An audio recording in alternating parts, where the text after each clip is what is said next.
Okay, welcome back to Phoenix IIT the edifice of physics. और जैसा कि हमने कल चर्चा की थी एनटीएससी और एनएससीजेएस की एग्जामिनेशन के बारे में, और मैंने आपको बोला था कि from today onwards we are going to solve some good problems, some good concepts. It will be a two way process, it will be a learning process for all of you, and let's go on to the path to unravel the crystalline wisdom. Fine. So सबसे पहला concept जो मैं उठाने वाला हूं class 10th का concept है, ये करंट इलेक्ट्रिसिटी का। करंट इलेक्ट्रिसिटी का एक कॉन्सेप्ट है वो नॉर्मल चीज जो आप पढ़ चुके हो। मैं कॉम्बिनेशंस की बात करूंगा, रेजिस्टर्स के कॉम्बिनेशंस की बात करूंगा, बट थोड़ा डिफरेंट तरीके से बात करूंगा ताकि आपको थोड़ा लगे कि अच्छा ये चीज होती है। जैसे अगर थोड़ा सा मैं बोल दूं, जैसे मान लो कि अगर दो रेजिस्टेंसेज हैं, अगर ये सीरीज में ऐड होते, लेट सपोज कि करंट आई बह रहा था, तो जाहिर सी बात है कि because of conservation of charges the current will be same in either of the resistances. जितना चार्ज इसमें मूव कर रहा होगा उतना ही चार्ज उससे बाहर निकल रहा होगा, and charge has to be conserved. It's just like the equation of continuity. जैसे फ्लूइड अगर फ्लो करता है तो एक एंड से जितना फ्लूइड एंटर करता है उतना ही फ्लूइड बाहर निकलता है, और हर सेक्शन में फ्लूइड बराबर फ्लो करता है। सो उसी तरीके से करंट जो है, आप उस तरीके का एक एनालॉजी सोच सकते हो, ठीक है। So same current is going to flow in resistance R1 and same current is going to flow in resistance R2। But what about the potential difference? क्या पोटेंशियल डिफरेंस अलग अलग होगा? बिल्कुल, because current is same, resistance is different, so V is equal to IR and IR has to be different, है ना। तो potential difference अलग अलग होगा। मैं बार बार बोलता हूं, पोटेंशियल अलग चीज है, पोटेंशियल डिफरेंस अलग चीज है। सो मान लेते हैं कि हमने ये 2 पॉइंट पकड़ लिए और 2 पॉइंट ये पकड़ लिया। सो अगर हम बात करें तो इनके क्रॉस जो पोटेंशियल डिफरेंस होगा, अगर ये V1 है, V1 का मतलब ये मान लो कि A और B और ये C पॉइंट है, तो V1 का मतलब क्या हुआ? Potential at A minus potential at B, this is V1, and V2 will be what? VB minus VC। So this is VB minus VC। So जाहिर सी बात है, since energy has to be conserved, आप जितनी energy दोगे, आप जितना यहां पे कंजम्पशन होगा V1 का पोटेंशियल ड्रॉप, जितना यहां पे कंजम्पशन होगा V2 का पोटेंशियल ड्रॉप, वो टोटल कंजम्पशन के बराबर है, टोटल ड्रॉप के बराबर है। It's just like the conservation of energy, इसमें कोई शक वाली बात नहीं है। So V total will be equal to, उसको मैं V मान ले रहा हूं, अभी इनके बीच का पोटेंशियल डिफरेंस टोटल V मान ले रहा हूं। मान लो कि अगर किसी बैटरी से कनेक्ट कर दोगे V वोल्ट की, तो वो V ही बन के आएगा, है ना। So V will be equal to V1 plus V2, and now V1 was IR1 and V2 was again IR2. Now equivalent resistance का मतलब क्या होता है कि अगर मैं इस पूरे गुच्छे को, इस पूरे रेजिस्टेंस के गुच्छे को, अगर 2 है, 2 होता, 4 होता, कोई भी रेजिस्टेंस का कोई भी कॉम्बिनेशन, मैं कहता हूं कॉम्बिनेशन ऐसा ले लो, मैं कहता हूं कॉम्बिनेशन ऐसा ले लो, कोई फर्क नहीं पड़ता, कोई भी कॉम्बिनेशन लो रेजिस्टेंस का, और अगर आप इसको किसी बैटरी से कनेक्ट करते हो, तो इस पूरे गुच्छे को हटा के अगर मैं किसी एक रेजिस्टेंस से रिप्लेस करता, तो उसके क्रॉस उतना ही बैटरी का पोटेंशियल डिफरेंस लगाता, उसके क्रॉस उतना ही एनर्जी सोर्स देता, तो जो टोटल करंट इस पूरे गुच्छे में जा रहा है, अगर इकलौता उस रेजिस्टेंस में जाए जिससे इस पूरे गुच्छे को रिप्लेस कर रहे हैं, लेट्स सपोज, तो वो इसका इक्विवेलेंट रेजिस्टेंस कहलाएगा। मान लेते हैं कि यहां से करंट आई गया, वो आगे जाके बढ़ सकता है, बट इस पूरे के पूरे बंच ऑफ रेजिस्टेंसेस में तो ये आई करंट ही गया।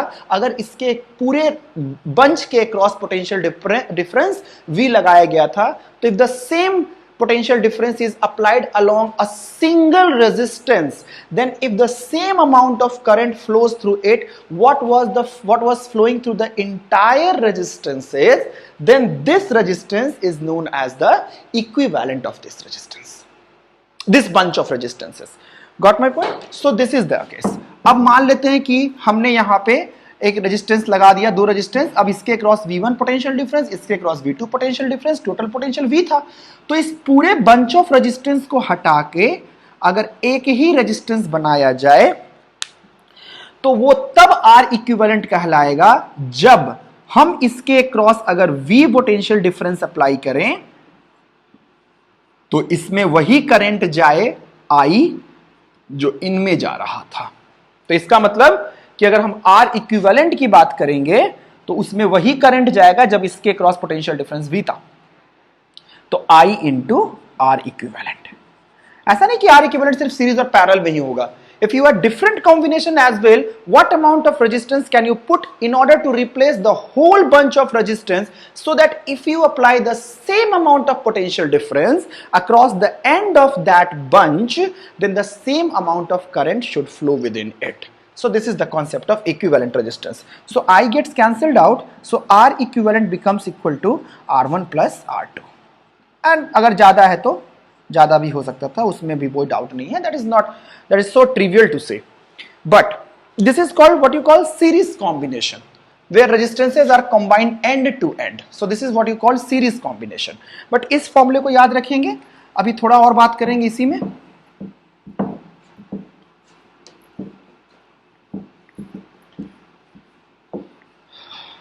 आपके टीचर्स ने स्कूल में सभी ने पढ़ाया गया होगा, मैं कुछ खास बात इस पे बोल नहीं रहा हूं। मान लेते हैं कि इसके क्रॉस कोई V वोल्टेज लगा दिया गया। अब पैरेलल कॉम्बिनेशन में क्या होगा, देखो यहाँ पे अगर पोटेंशियल 0 है तो ये V हो जाएगा, क्योंकि इन वायर्स में कोई ड्रॉप नहीं होता, बट बैटरी इसको V पोटेंशियल प्रोवाइड करेगी। ये V हो गया, ये 0 हो गया, ये 0 हो गया, ये V हो गया, ये V हो गया, ये 0 हो गया।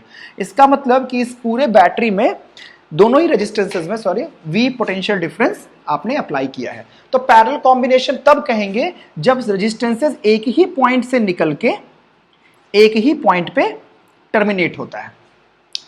And in nutshell you can say that the resistances are between two same points.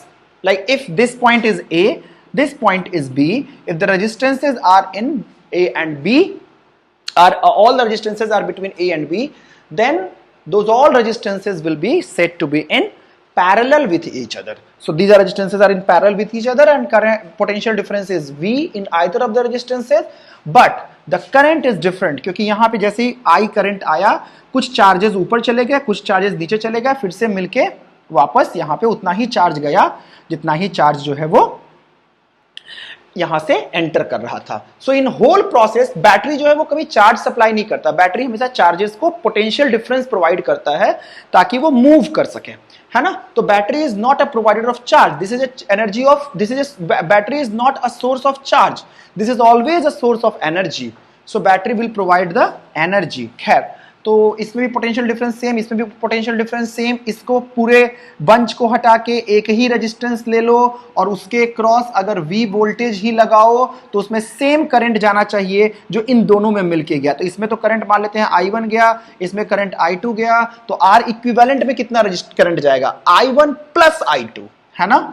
सो उसमें करंट कितना गया, इसका वाला प्लस इसका वाला, है ना, जुड़ के I1 प्लस I2, है ना। ये हुआ I is equal to I1 plus I2। तो अब देखो I1 की वैल्यू क्या लिख लोगे, V अपॉन R1, इसको क्या लिख लोगे, V अपॉन R2, और ये I करंट किस में गया, वही एक इक्विवेलेंट रेजिस्टेंस में जो इन दोनों के बराबर था।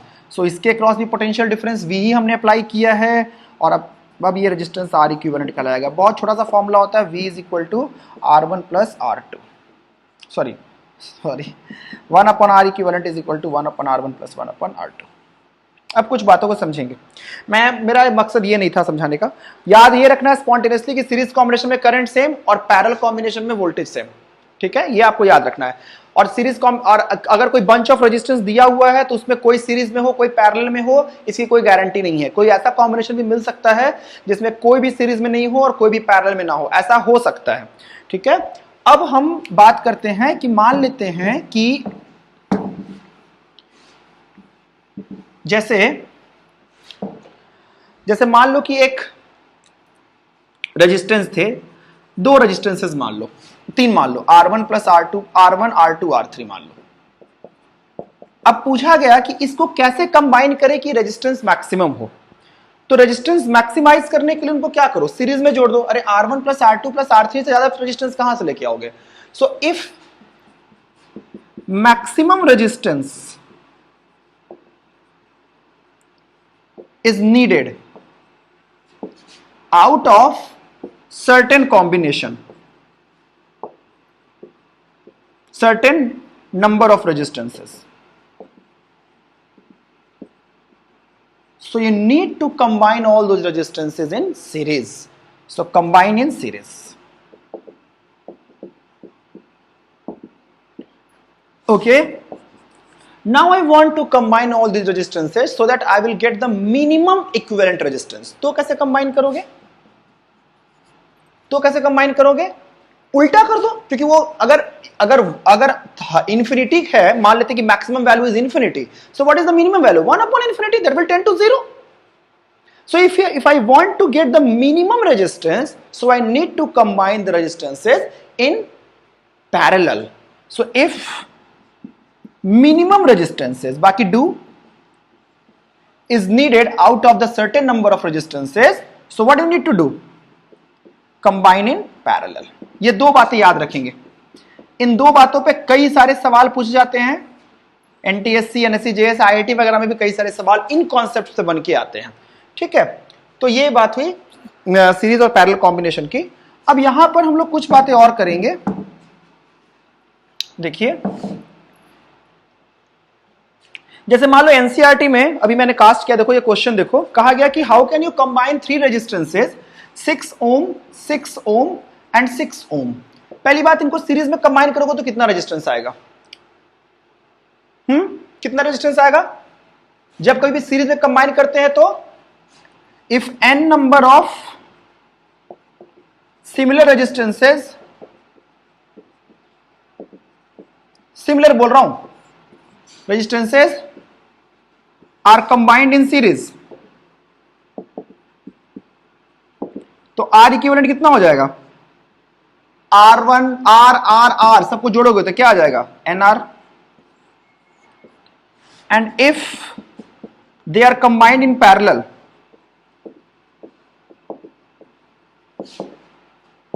if they are, ये सब important, these are some golden points. If they are combined in parallel, then R equivalent क्या होगा? सोचो 1 upon R equivalent is equal to N by R, ऐसे लिख लो. सबको पैरेलल में जोड़ देना, सब सिमिलर है, so 1 upon R equivalent is equal to N by R. So R equivalent will be equal to R by N. इन दो चीजों को भी याद रखेंगे. कभी कभी होता है कि n नंबर ऑफ रेजिस्टेंसेस को एक वायर लिया गया, उसको n नंबर ऑफ रेजिस्टेंसेस, उसको n टुकड़ों में तोड़ दिया गया है. एनसीईआरटी में सवाल कि एक वायर है l लंबाई की, उसको n टुकड़ों में तोड़ दिया गया और उसको पैरेलल में जोड़ दिया. तो जैसे ही आप n टुकड़ों में तोड़ोगे तो एक रेजिस्टेंस कितने का हो जाएगा? देखो, मान लेते हैं कि एक सवाल है, इसको मिटा दे रहा हूं, पहले इस सवाल को देखो फिर अगले वाले पे आते हैं. मान लेते हैं कि if n number of resistances थे, n number of resistance, sorry, if a resistance is broken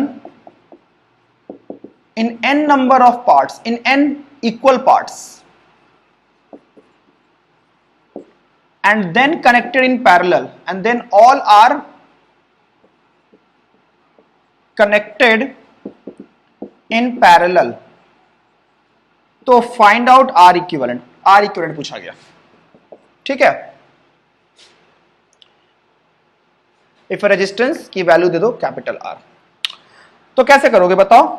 जैसे मान लो एक रेजिस्टेंस था, इसको आपने n टुकड़ों में तोड़ दिया, तो n टुकड़ों में तोड़ दिया तो ये सारे टुकड़े मिलके r बना रहे हैं.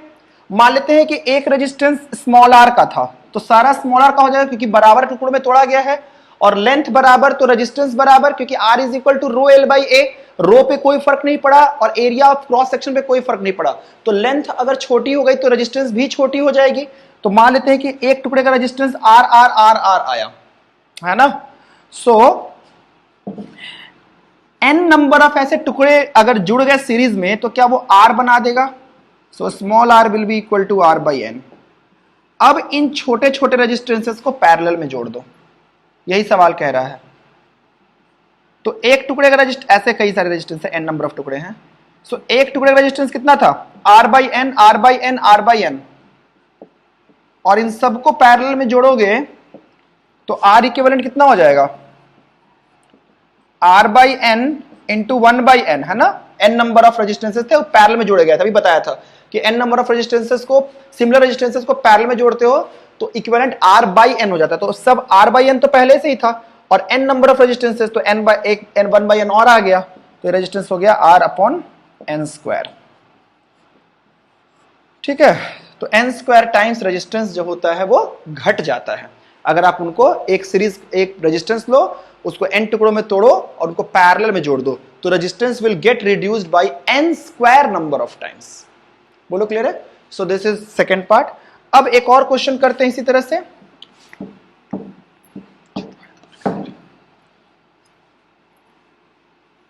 इसी तरह का एक और क्वेश्चन देखो जो एनसीईआरटी में है, देखो कास्ट कर रहा हूं। बोल रहा है कि 3 रेजिस्टेंसेस है, 6 ओम 6 ओम 6 ओम, और बोल रहा है कि how can you combine them to get the equivalent resistance of 4 ओम।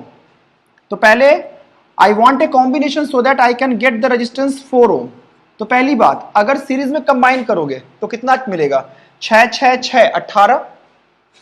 अगर पैरेलल में कंबाइन करोगे तो कितना मिलेगा? 2 6 6 6 2।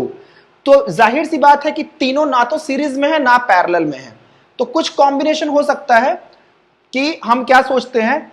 तो देखो 6 और 6 को अगर सीरीज में कंबाइन करेंगे तो कितना आ जाएगा? 12। 12 और 6 को अगर तुम पैरेलल में कंबाइन कर दोगे तो कितना आ जाएगा? 4। ठीक है, तब तो मिल गया। ये देखो 6 और 6 को पैरेलल में कंबाइन कर दो, 6 और 6 को सीरीज में कंबाइन कर लो आप।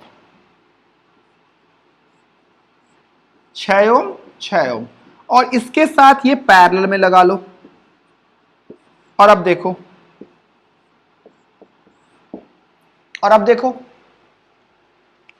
6 6 12, 12 और 6 क्या हो जाएगा? R equivalent for parallel combination. ये भी याद रखोगे, 1 upon R equivalent is equal to 1 upon R1 plus 1 upon R2। हर बार आपको ऐसा नहीं करना, डायरेक्ट आर इक्विवेलेंट का फॉर्मूला याद रखो, R1 R2 upon R1 plus R2। मैं कहता हूं आप ये रटो, इससे बेहतर है। 12 गुना 6 बटा 12 प्लस 6, 72 बटा 6 18, 4 ओम। पहला सवाल सॉल्व हो गया। दूसरा कह रहा था कि जब तीनों को कंबाइन करके 9 मिल जाए, तो 9 करने के लिए क्या करोगे? अगेन ना तो तीनों सीरीज में ना ही तीनों पैरेलल में, तो सामने दिख गया। ठीक है तो अभी इन दोनों कॉम्बिनेशंस पे वापस आऊंगा मैं, इसलिए मैं इसको मिटा नहीं रहा हूं। तो 6 और 6 को पैरेलल में कर लो, तो 6 6 पैरेलल 3 हो जाएगा, और 3 और 6 कितना हो जाएगा? 9।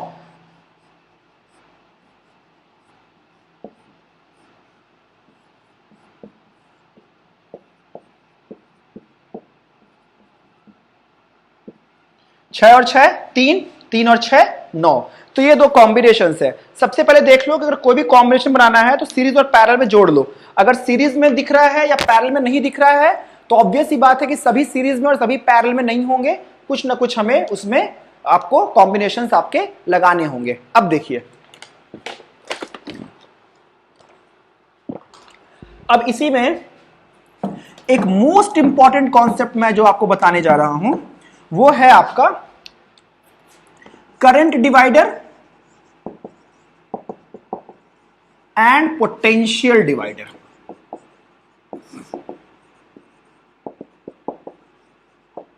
पोटेंशियल डिवाइडर, करंट डिवाइडर की अगर बात करें तो आइए मान लेते हैं करंट डिवाइडर किसमें मतलब आएगा यूज में? पैरेलल कॉम्बिनेशन में, उसी में करंट बटेगा। और पोटेंशियल डिवाइडर सीरीज कॉम्बिनेशन में, क्योंकि उसी में पोटेंशियल बटता है। करंट तो इसमें सेम होता है सीरीज में, और पैरेलल में पोटेंशियल सेम होता है, तो वो क्यों बटेगा?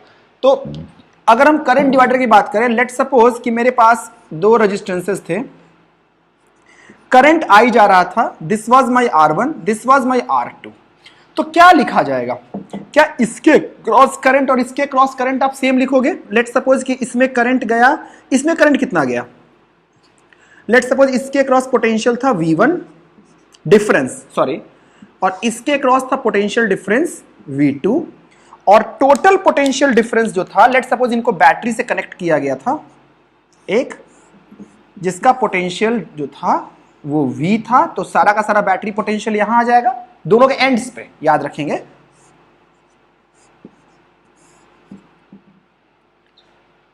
तो अगर देखा जाए तो क्या लिख सकते हैं? इसका करंट और इसका करंट सेम है। इसका करंट कितना? V1 बाई R1, और इसका करंट कितना? V2 by R2। So V1 by R1 will be equal to V2 by R2। अब यहां से थोड़ा सा इसको अच्छा कर लेते हैं। V1 upon R1 is equal to, sorry देखो पहली बात तो यहां से एक चीज और समझ में आती है। V1 by R1 अगर एक और हो जाता तो V1 by R1 upon V2 by R2 is equal to V3 by R3 is equal to V4 by R4, something like this. So मैं लिख सकता हूं एंड सो ऑन. अगर और भी होता तो this implies that I can write that V across any register upon the resistance is constant. ऐसा लिखा जा सकता है ना. नाउ आई, वो तो सेम है and that is the current. V upon R is current, सबका करंट सेम है. So V by R is same for all the resistances. तो हम इसको लिख सकते हैं V upon R is equal to some constant, V is equal to some constant into R, है ना. ये हम लोग लिख सकते हैं, ये हम लोग लिख सकते हैं V is equal to some constant into R, right. अब इसका मतलब ये हुआ कि जिसका रेजिस्टेंस होगा ज्यादा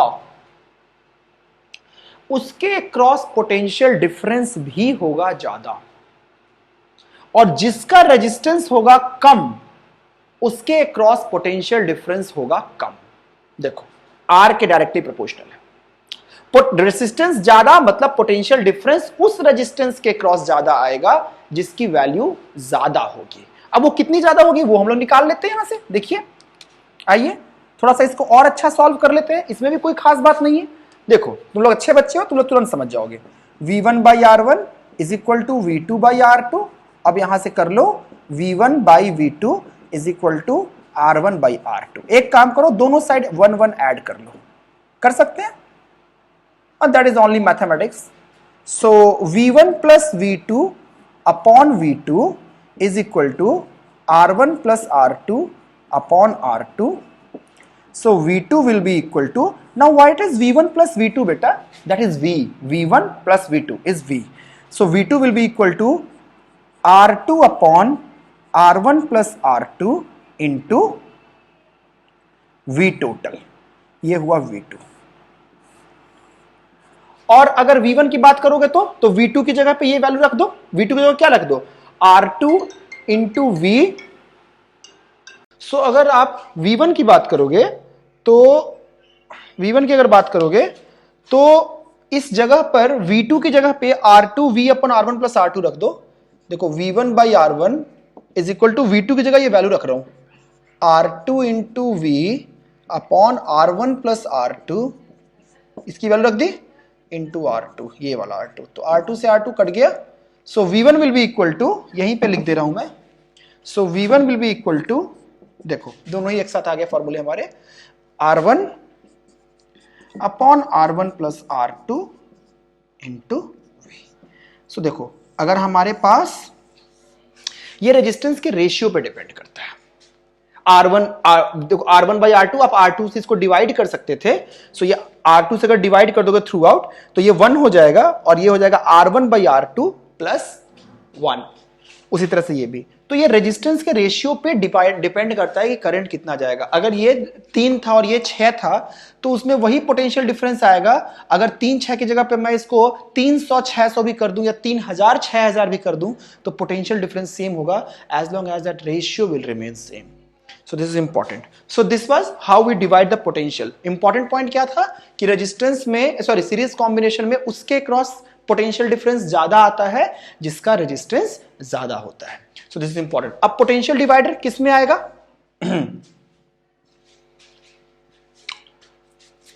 सॉरी, पोटेंशियल डिवाइडर. अब करंट डिवाइडर और बात कर लेते हैं. तो आओ हम लोग अब करंट डिवाइडर की बात करेंगे. तो मान लेते हैं कि ये किस में होगा? पैरेलल कॉम्बिनेशन में करंट बटेगा. तो पहले तो एक पैरेलल कॉम्बिनेशन बना लो. 2 ही का बना रहा हूं, 3 वाला भी किया जा सकता है पर आपके लिए जरूरी नहीं है. 2 जानो सीख लो, वही बहुत है. ठीक है, R1 R2 मान लेते हैं कि इसमें करंट जा रहा था, टोटल करंट I आया, इसमें करंट चला गया I1 और इसमें करंट चला गया I2. तो जाहिर सी बात है क्या बराबर कर लोगे? ये तो बहुत ही आसान होता है. V पोटेंशियल डिफरेंस बराबर कर लो. सो I1 R1 बराबर I2 R2. And for the same fact matters that if it is going to be extended, then I1 R1 is equal to I2 R2 is equal to I3 R3 and so on. So now IR is a constant and that constant is equal to the potential difference across each of the resistor, right? So if IR is constant, तो अगर अगर मान लेते हैं कि I R constant है तो इसका ये हमेशा यूज में आएगा, हमेशा यूज में आएगा इस तरह का function where the product of two things are constant. So I R is a constant. जब कभी भी ऐसा कोई भी इक्वेशन हो तो आपके दिमाग में तुरंत आना चाहिए कि सोचो अगर आई इंटू आर का प्रोडक्ट कांस्टेंट रहना है तो एक बड़ा होगा तो दूसरा छोटा होगा, तभी कांस्टेंट रह सकता है। अगर ये 100 है, अगर ये प्रोडक्ट 100 है और अगर आई 100 था तो ये 1 है, और अगर आई 1 था तो ये 100 है ना, एक बढ़ेगा दूसरा घटेगा। क्लास 11th में जाओगे तो this type of relationship will be known as hyperbolic relationship and this is inverse relation, है ना। सो एक बात तो समझ में आता है कि उसके क्रॉस करंट ज्यादा होगा जिसका रेजिस्टेंस कम होगा, and this is one of the reason why parallel combinations are used in our household circuits, क्योंकि उसके क्रॉस करंट ज्यादा बहता है जिसके क्रॉस रेजिस्टेंस कम होता है। So this is one of the reason, not the all the reasons, this is one of the reason. Okay, so IR is a constant. अब यहां से देख लो, so अब इसको और सॉल्व करते हैं। I1 plus I2 is equal to R2 upon R1। बस अब यहां से देखो अगेन 1 ऐड कर लेते हैं, तो जैसे ही 1 ऐड करोगे 1 plus I1 by I2 is equal to R2 upon R1 plus 1। so ये सॉल्व करके आपका आ जाएगा I1 plus I2 upon I2 will be equal to R1 plus R2 upon R1। Now I1 plus I2 is I total, है ना। So this is I upon I2 is equal to R1 plus R2 upon R1। इसको ऊपर लिख दे रहा हूं यहां पे। So ये I2 की वैल्यू हो गई, देखो बेटा I2 अगर है तो ये R1 यहां पे आएगा, R1 upon R1 plus R2 into I। और I1 की जगह अगर करोगे तो यहां पे देखो I2 की जगह पे ये वैल्यू रख दोगे ले जाके, तो ये कितना हो जाएगा, R1 कट जाएगा तो बच जाएगा क्या, I2 के लिए। I2 के लिए अगर लेके जाओगे तो आप सॉल्व करके देख लेना। यहां पे इसी तर्ज पे मैं लिख दे रहा हूं R2 upon R1 plus R2 into I। एक ये कुछ है नहीं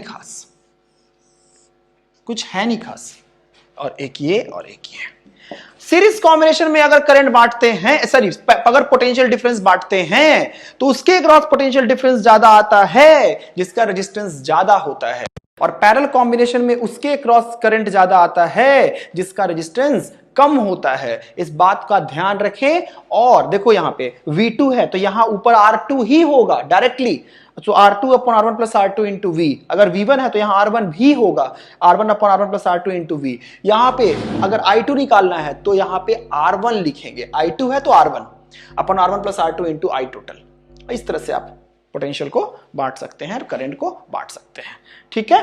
तो चलिए हम लोग इस पे कुछ क्वेश्चंस करते हैं ठीक ठाक से, आइए। और ये सेक्शन जो होगा वो सीरीज और पैरेलल कॉम्बिनेशन का मैं फिर इसके बाद खत्म करूंगा।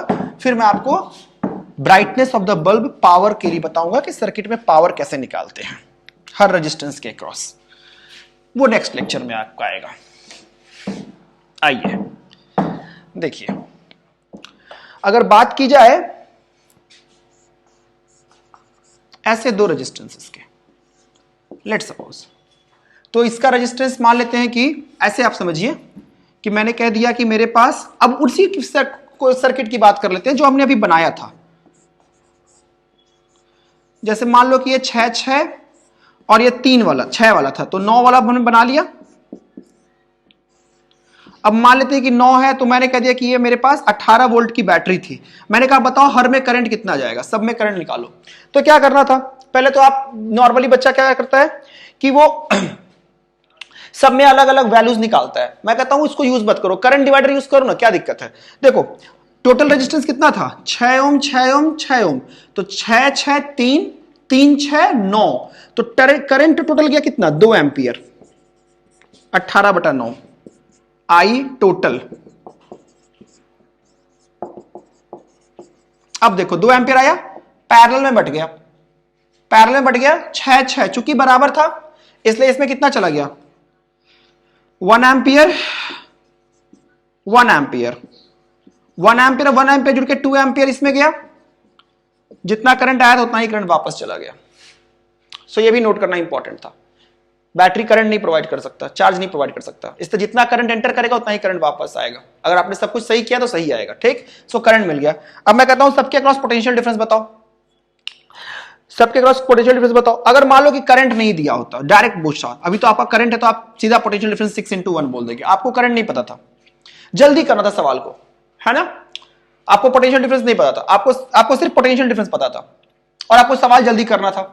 तो जाहिर सी बात है क्या है, देखो यहां पे इस तरीके से देखा जाए तो ये है 3 और ये है 6। अभी सर ने सिखाया था, इसको पहले बना देते हैं, ये है 3, ये है 6। अब डायरेक्ट पता था कि अगर 3 है तो इसके cross potential difference 3/6 + 3 R1/R1 + R2 into total 18, तो यह आएगा 3/9 × 18, 6 वोल्ट। इसके क्रॉस 6 वोल्ट और टोटल है 12, बस खत्म। अब इसके क्रॉस एक और रेजिस्टेंस भी आप लगा लो तो तब भी क्या फर्क पड़ता है, पोटेंशियल तो बराबर ही रहना है। सो ये 6 वोल्ट, ये भी 6 वोल्ट, अब 5 और लगा लो, अगर 6 वोल्ट है तो 6 वोल्ट ही है, ठीक है। अगर आप और एक्स्ट्रा लगा लोगे तो पूरे रेजिस्टेंस में फर्क पड़ जाएगा, तो वो ये अलग हो जाएगा 6 वोल्ट, बट वो सबके क्रॉस सेम ही रहेगा। ये 6 वोल्ट हो गया, चूंकि पूरा 18 था तो ये 12 वोल्ट हो गया, सबके क्रॉस पोटेंशियल डिफरेंस भी आ गया, सबके क्रॉस करंट भी आ गया। अगला आप खुद से ट्राई करो 2 मिनट के लिए, स्क्रीन को पॉज करके। क्या था अगला कॉम्बिनेशन,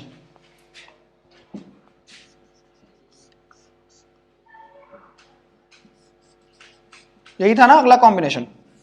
अगेन 18 वोल्ट की बैटरी है। अब बताओ सबके क्रॉस करंट क्या जाएगा, सबके क्रॉस पोटेंशियल डिफरेंस क्या होगा। तो ये 18 है, तो ये कभी भी सर्किट में ना 0 से शुरू किया करो, और बैटरी जो होता है वो उसको अगर बैटरी में माइनस से प्लस गए तो उतना पोटेंशियल दे देता है और उतना पोटेंशियल का वो राइज करा देता है। तो देखो 0 यहां पे था, वायर में कोई ड्रॉप नहीं होता, क्यों, क्योंकि V = IR होता है और वायर का रेजिस्टेंस 0 होता है, तो वायर में पोटेंशियल डिफरेंस कुछ आता ही नहीं है, तो वायर में पोटेंशियल हमेशा सेम रहेगा। अगर वो वायर में कोई रेजिस्टेंस नहीं है तो ये भी इंपॉर्टेंट बात है कि वायर में रेजिस्टेंस, वायर में पोटेंशियल हमेशा सेम होता है। तो हम एक जगह पे 0 पोटेंशियल मान लिए, वायर है तो 0 0 0 0 0 0 हमेशा रहेगा। और जैसे ही यहां बैटरी आई तो बैटरी ने इसको तुरंत 18 वोल्ट का एनर्जी दे दिया, है ना, है तो वो एनर्जी पर यूनिट चार्ज ही 18 हो गया। अब ये सब 18 पे आ गए, तो ये 18 पे हो गया और ये 0 0 0 0 ये 0 पे हो गया। ये तो आपको समझ में आ ही रहा होगा कि यही बैटरी का पोटेंशियल यहां पे आ जाता है, इसका रीजन ये होता है। अब ये 18 तो ये भी 18, तो एक के क्रॉस पोटेंशियल डिफरेंस मिल गया, ये भी 18। अब सर ने सिखाया था पोटेंशियल बांटने का तरीका, ये 18 ये बराबर है ना, तो चलो बराबर बराबर आ जाएगा, ये 9 वोल्ट ये भी 9 वोल्ट। अब आप करंट भी निकाल सकते थे यहां से भी, लेकिन मैं कहता हूं कि आप नॉर्मल ट्रिक, मतलब ट्रिक नहीं बोलूंगा, फॉर्मूले से जाओ, जो मैं करंट डिवाइडर से जाओ। वैसे आप देख लो तो ये आपका 6 ओम का रेजिस्टेंस है, 9 वोल्ट इसमें है, तो 9/6 1.5 एम्पियर इसमें जाएगा, 1.5 एम्पियर इसमें जाएगा, बराबर बराबर करंट, है ना। और ये 18 है और ये 6 है, तो 3 एम्पियर इसमें जाएगा, टोटल करंट 4.5 निकलना भी चाहिए, जाना भी चाहिए, बट हम इसको उससे करेंगे, पोटेंशियल डिवाइडर और करंट डिवाइडर से करेंगे। तो देखिए फिर से इस सर्किट को बनाते हैं यहां पे थोड़ा सा क्लियरली, और ये मान के चलते हैं कि हमें पोटेंशियल हमने नहीं बांटा है, हम डायरेक्ट करंट निकाल रहे हैं, तो उससे टाइम बचता है। देखो ये 6 है, अच्छा चलो कोई दिक्कत नहीं, इसको ऊपर ले लिया है, 6 ओम 6 ओम 3 ओम, सॉरी 6 ओम, तो 6 6 4 6 6 12 12 6 4 और ये 18 था, तो टोटल करंट तो 18/4 गया, 18/4 4.5, अभी भी आया था 4.5 गया, 4.5 में से कुछ ऊपर चला गया कुछ नीचे चला गया। ऊपर कितना गया, देखो ऊपर का रेजिस्टेंस है 12, तो ऊपर वाला जो करंट जाएगा पैरेलल कॉम्बिनेशन में, सिखाया था सर ने कि अगर इसमें करंट निकालना है तो न्यूमरेटर में 6 को रखेंगे, तो 6/12 इंटू टोटल करंट इज 4.5, नहीं 6/18 ना, 6/6 + 6 ना, 12 + 6 18, नहीं समझे। ऊपर इन दोनों में करंट तो सेम ही जाएगा, तो इन दोनों को तो एक बना सकते हैं ना 12 का, तो 6/12, तो 6/12 + 6 इज 18, R1 + R2 होता था ना, 6 3 जा 18, 3 4.5, तो ये आ गया 1.5, और आया भी था, देखो इसमें 1.5 9 वोल्ट बटा 6, 1.5 9 वोल्ट बटा 6, 1.5 1.5 1.5 दोनों में ही 1.5 गया है ना। ऐसा नहीं कि 1.5 1.5 3 कर देना, वो नहीं है भाई, ये भी 1.5 ये भी 1.5 दोनों में कर देता है बच्चा। ऐसा नहीं कि नहीं सर इसमें भी 1.5 गया इसमें भी 1.5 गया, टोटल तो 3 हुआ सर। अरे ऐसा नहीं है, जो 1.5 इसमें गया वही 1.5 इसमें गया। और नीचे वाले के लिए क्या करोगे, 12 हो गया ये बटा 18 इंटू 4.5 सॉल्व करना, 3 एम्पियर आएगा, जो कि मुझे ध्यान से दिख रहा था। सो दिस वे मैंने आपको दो चीजें सिखाई, पोटेंशियल बांटना और करंट बांटना, किसी भी पैरेलल कॉम्बिनेशन और सीरीज कॉम्बिनेशन में। अब आप कोई भी सीरीज कॉम्बिनेशन और पैरेलल कॉम्बिनेशन उठाइए, उसमें पोटेंशियल को बांटिए, सीरीज को बांटिए, हर रेजिस्टेंस के अक्रॉस करंट निकालिए, हर रेजिस्टेंस के अक्रॉस आप पोटेंशियल डिफरेंस निकालिए। एंड दिस वे मैंने आपका एक सेक्शन जिससे सवाल आने की संभावना जेई में होती है, एनटीएससी में होती है, वो आपको खत्म कराने की कोशिश की है। जो भी डाउट हो बेटा कमेंट बॉक्स में बेझिझक कमेंट करो, बेझिझक, नो डाउट इट्स सिली, मैं बताऊंगा। अगर मुझे कहोगे तो मैं इसको और भी बेसिक लेवल से बिल्कुल शुरू से पढ़ा दूंगा कि क्यों पोटेंशियल सीए होता है, सर्किट थ्योरी पूरी पढ़ा दूंगा। बट मुझे लगता नहीं कि आपको जरूरत होगी, आपको इतने से समझ में आ गया है। अगर जरूरत पड़ी देन एक बात याद रखना, that you will not walk alone, we will walk together. So okay, thank you so much. जय हिंद।